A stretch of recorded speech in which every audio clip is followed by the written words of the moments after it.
Hello दोस्तों। तो कैसे हैं आप सब? उम्मीद है सब ठीक ही होंगे। तो दोस्तों, स्वागत है मिस्टर टी के और एक नई वीडियो में। तो आज हम जानेंगे अघोरी संत भामक सेपा के बारे में, और उनके बारे में जानने के लिए ये वीडियो आप पूरा अंत तक जरूर देखें। अघोरी मतलब जो घोर नहीं है। अघोरी को पृथ्वी में भगवान शिव का जीवित रूप भी माना जाता है। तो आज हम अघोरी संत भामक सेपा के बारे में जानेंगे, या फिर उनको ये भी कहा जाता है पागल संत। तो ये बात है 18th सेंचुरी की। वेस्ट बंगाल में एक छोटे से गांव में जन्मे थे भामक सेपा। वो बचपन से ही पढ़ाई लिखाई में कमज़ोर थे। तो दोस्तों, वो ज़्यादातर काली माँ की मूर्ति के सामने खड़े होकर रोते थे और उनके पास बैठा करते थे। उनका समय ऐसे ही बीतता था। और उनके पापा बहुत ही बड़े भगवान के सेवक भी थे और वो भगवान के ऊपर मानते भी थे। तो उनके पापा भामक को तारापीठ के शमशान लेके गए। तारापीठ का देवी तारा का स्थान माना जाता है। भामक सेपा को ज़्यादातर वक्त तारा की मूर्ति के सामने भजन करते हुए बीतने लगा। भामक को जब 27 वर्ष हुआ तब उन्होंने वज्रपति कैलाश नाम के एक सन्यासी को अपना गुरु बना लिया। उनके गुरु अघोर और तंत्र महाविद्या में उच्च स्थान में थे।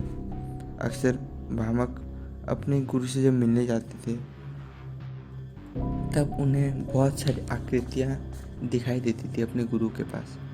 एंड जब वो अपने गुरु के पास जाके पूछते थे कि वो सब आकृतियाँ कौन है, तब उनके गुरु ने ये बोला कि ये सब पिछले जन्म के साधु संत हैं जो इधर साधना में मारे गए थे। एंड वो हर दिन मेरे पास आते हैं मुक्ति पाने के लिए। एक दिन भामक साधना कर रहे थे, तब उन्हें एक दिव्य प्रकाश दिखा। एंड उनके सामने एक बहुत ही भयानक दिखने वाली स्त्री खड़ी थी।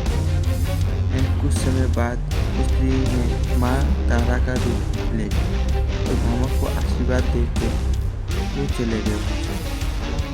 उस दिन के बाद तारा मंदिर के पुजारी बन गए भामक। उनके पूजा करने का ढंग बहुत ही निरल था। जब वो फूल चढ़ाते थे तब वो फूल को पकड़ के बहुत समय तक रोते थे, फिर माँ के ऊपर वो फूल फेंक देते थे।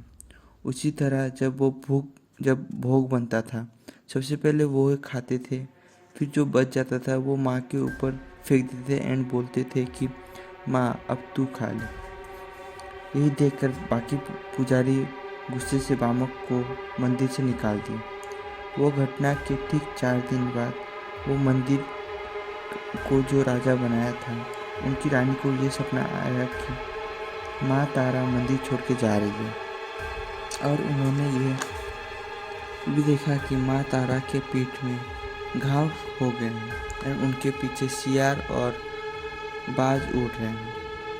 तो रानी सपने में पूछी कि माँ तारा क्यों जा रही है। तो माँ तारा बोलती है कि मैं इतने दिनों से तुम्हारे मंदिर में हूँ एंड आज जब मेरे बेटे को निकाला जा रहा है क्योंकि उसने मुझे 4 दिन से भोग नहीं लगाया, तो मैंने मंदिर का कोई भोग ग्रहण नहीं किया। मैं अब ये मंदिर छोड़ के जा रही हूँ। ये सुनने के बाद रानी बहुत ही चिंतित हो गई। तो उन्होंने फटाफट जाके राजा को ये सब बात बताई।